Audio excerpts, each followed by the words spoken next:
When life throws you a curveball, how are you going to handle adversity? Welcome to the Fearless Mindset Podcast, where you're about to go on a journey as I interview security, business, and entertainment leaders on what it takes to stay fearless. I'm your host, Mark Ledlow, and enjoy today's episode. Hello, folks. This is Mark Ledlow with the Fearless Mindset Podcast. Yep, we are in studio. I drove 14 hours to come down here from Oregon because I had a big name in-house, Dean Stott? Dean Stott, yeah. Stott. Make sure I get that name right because I watched you on Jack Card and he had to make sure he had the pronunciation correct. Well, some people say Scott anyway, so at least you got the T in there, so it's good. But it's an honor to have you. It's just, wow. You are the definition of Jason Bourne. But in reality, folks, this guy has done some stuff. He's seen some stuff. If you don't know who Dean is, he's on the internet. You can look him up on Instagram page. He's on LinkedIn. And you have the website too, your website, I have right? the website, yeah, deanstott.com, yeah. Okay, look that up. And also, yes, I did read his book last night. Yeah. I think I got into chapter 4 and then I started falling asleep after my 14-hour drive. And I highlighted some things in here that really stuck out to me. Yeah. And Dean was gracious enough to give me his own book. Check that out, folks. Autograph. Thanks, Dean. Yeah, absolute pleasure, yeah. And we've been trying to do this for 5-6 months, and I got COVID with my client in San Diego. I said, hey, dude, I don't want to give this to you. Yeah. I got to rent a car and drove home with COVID, so that didn't work out. But, folks, Dean is the official frogman and special forces guy out of Britain, and he loves being uncomfortable, and he thrives in those elements that special forces train for.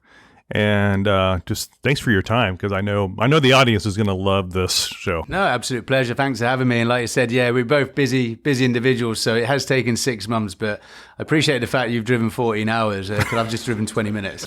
So it's a dedication to the art and the craft, I think, and the skill trade that we have. Wow, a lot has gone on in our country lately, and there's so much stuff I want to talk to you about. I took notes in there, and it's just floating in my head. But I think the biggest thing, we have a lot of bodyguards that listen to the show. Yeah. And we had a good conversation when we were at Evergreen Spectrum. We had dinner there back 8 months ago, whenever it was.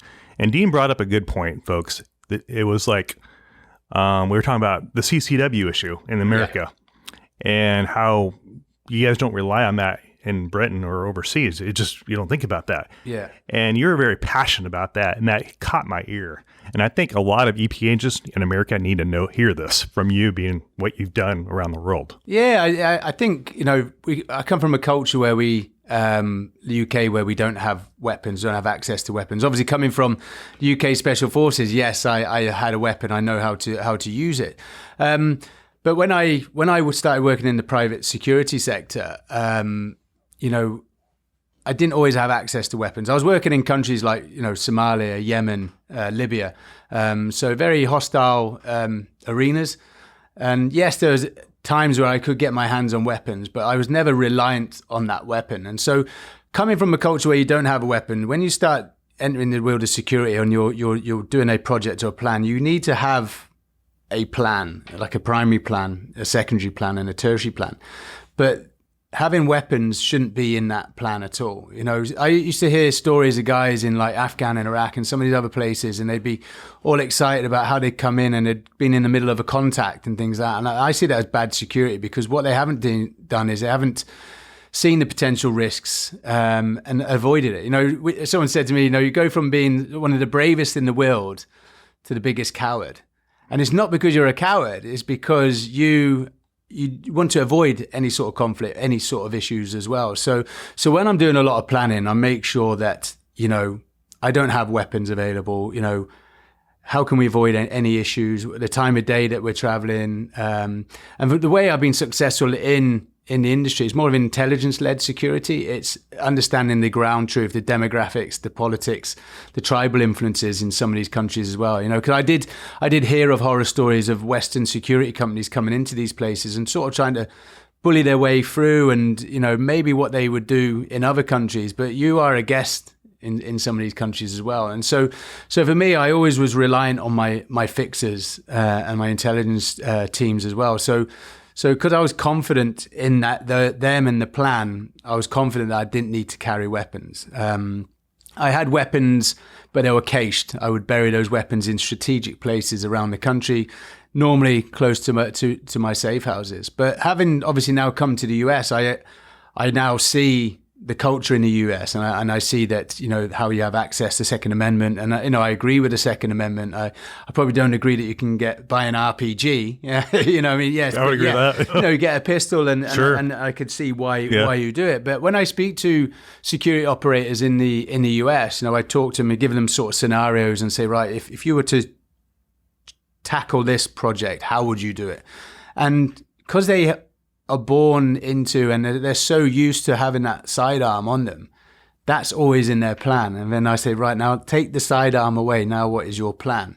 And they then actually start thinking. They start looking at, we call it skinning the cat, another way of skinning the cat. And so that's all I'm doing. It's not that I'm against the weapons. I just don't think it should be in any of your plans. Wow.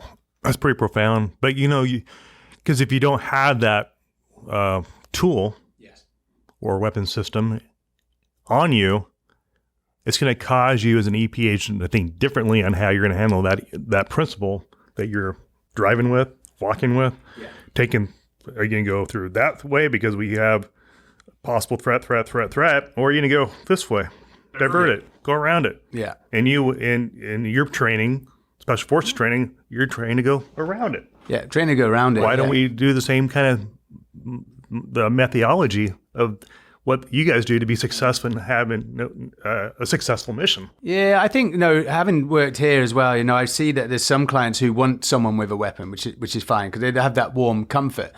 But they also need to know that, you know, and a lot of the EP guys as well are scared to not confront the client, but to challenge the client. You know, the client wants to go that way. Well, actually, if we go that way, there's more risk to us. If we do go round, and I think that's what it is. Some of it is a loss of communication. Now, we used to have it, for example, especially in the Middle East, North Africa. You know, we'd have one client come in, and when we're doing the invoice, when we're doing the proposal, we're telling them, right, you need two vehicles. Like, well, I'm on my own. Why do I need two vehicles? But when I then explain to him, like, should your vehicle have an RTA?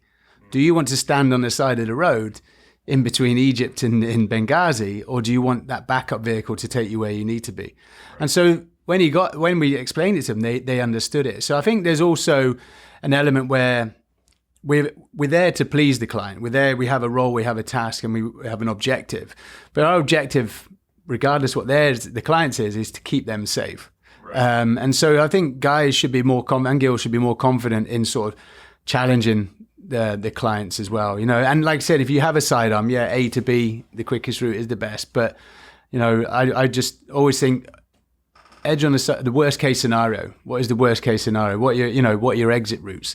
And like I said, if you're going into an area, you know, you just need to explain that to the clients as well, because they're not from a security background. And I've had it before when I've explained to them. I said, look, you want to go there, but what I'm suggesting is we do this, and the reasons for are this, and this, and they're like, okay. Because they actually then respect you more that you're actually thinking about it rather than just taking the paycheck and just keeping them alive. So that sort of works with relationships with people. And you know, it's very easy with certain clients. I mean, there's certain clients who are like a pain in the ass. But you know, it's just understanding them, and you know, I think for me, I'm very personable with them. You know, there's an element of where it was too close and not, and so it's just getting that right balance. So I think a lot of people in the EP industry can also get that wrong. You know, get too friendly with the client, and then it becomes difficult then when you have to sort of, you know, step in and sort of challenge him. Yeah, it messes up the dynamic.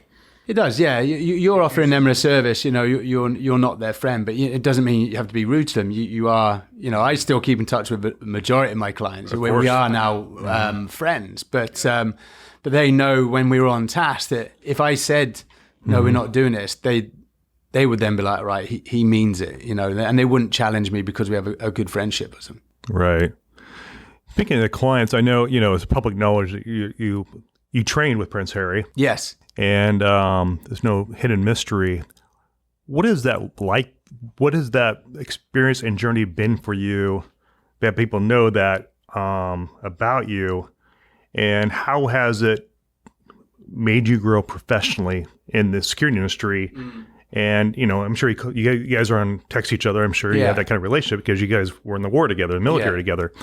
Explain to the audience what that world is like and how you keep the client business owner relationship, and you guys are actually friends. So what is that like? Yeah, that's always been a fine balance. Harry and I met each other 15 years on a JTAC course, and I walked into this building at the end of the runway, a small wooden hut, and the RAF wouldn't even know who was working there. On this one day, every man and their dog decided to turn up, so I knew there was obviously someone of importance in the room.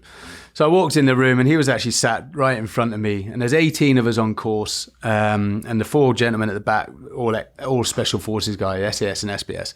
And so this was when he was a young second lieutenant. He was about 23 years old. He wanted to go to Afghanistan. His commanding officers are like, well, you need a role or a purpose to go to Afghanistan. You can't just come to Afghanistan because you want to, because obviously you can imagine the heat surrounding him, and not just him under threat, but those in and around him. So he went on the JTAC course, and him and I just hit off straight away. I didn't see him as a member of the royal family. I saw him as a young officer who's in the military. And so there's one thing my wife says to me, whether you're a member of the royal family or a young boy on the street, I would talk to you exactly the same. I don't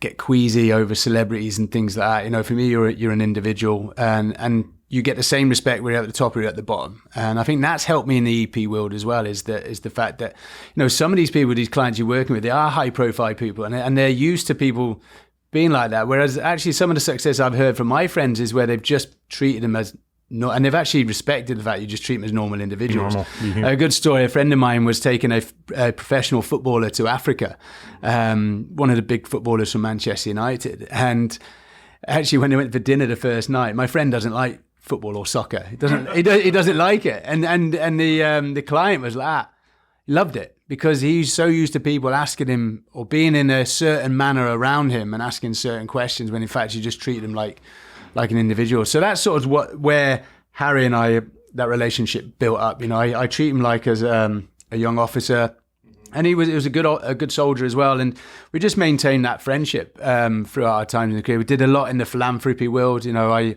was an ambassador for the SBS charity, Royal British Legion. So some of the events he would come, to on my table, and vice versa. I had an intelligence fusion cell based in Mozambique and Tanzania, and we would identify the smuggling routes for the ivory going from the Africa to the Far East. And so with him and the charity work he does around the wildlife and Save the Rhino and everything else, I would disseminate that information. So there was that close relationship there. But I've always been conscious that there's a fine line between friendship and then business. I've never asked of him of anything, because I know that once you cross that line, that relationship dies. And so, but also the fact that I'm here, that if he asks of me for something, which he has on a couple of occasions, I'm there to be able to assist. So yeah, I'm always conscious of that, and I think that's what's kept the relationship strong, is the fact that he knows that if he does have a question or some impartial advice as well, or he wants to inquire about something, he has a neutral set of ears. Okay. Yeah, I've been watching. He's been on the threads lately, on all my threads. Prince Harry, King, the King. Oh, of course, yeah. And God rest her soul, the Queen. Yeah, of course, yeah. And there's a lot of things changing in England now. You have the King. Now their dad is now the King ruling King Charles the British Commonwealth. Yeah. And how is that going to affect Prince Harry now that now you're seeing that they're going to get pushed with Meghan and there's some conflict there? I think obviously that relationship, all that has happened already, so, it was just sad that the Queen had passed. I know from my relationship with Harry, he was very close to his grandmother and his grandfather, and he's lost two in a short period of time. But, his father's his father, I would never, want to be born into a family like that. Just you're constantly under the radar. You're damned if you do and you're damned if you don't.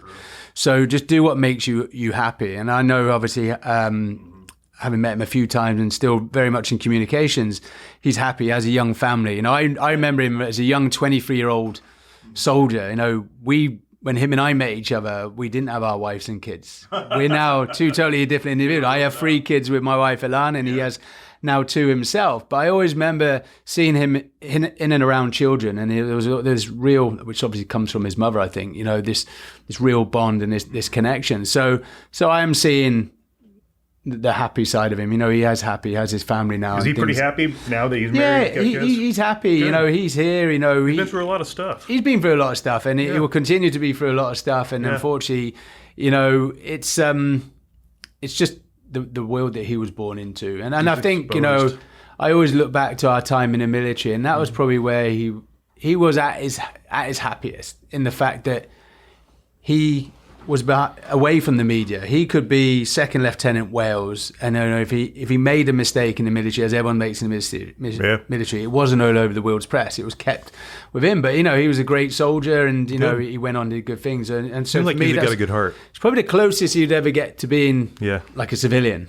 Was his time in the military. And so and he served 10 years. I don't think a lot of people in the US realize that he done 2 operational tours of Afghanistan. Wow, impressive. Did 10 years. It went back second time as an Apache pilot. So and they pulled him out after that. So he's done his time. He's done his time. And you guys came from polar opposite background, because I know I read your background in your book. And it gave me a snapshot of what you went through. Yeah. And you basically grew up in the ghetto, and you just had a tough upbringing, polar opposite of Harry.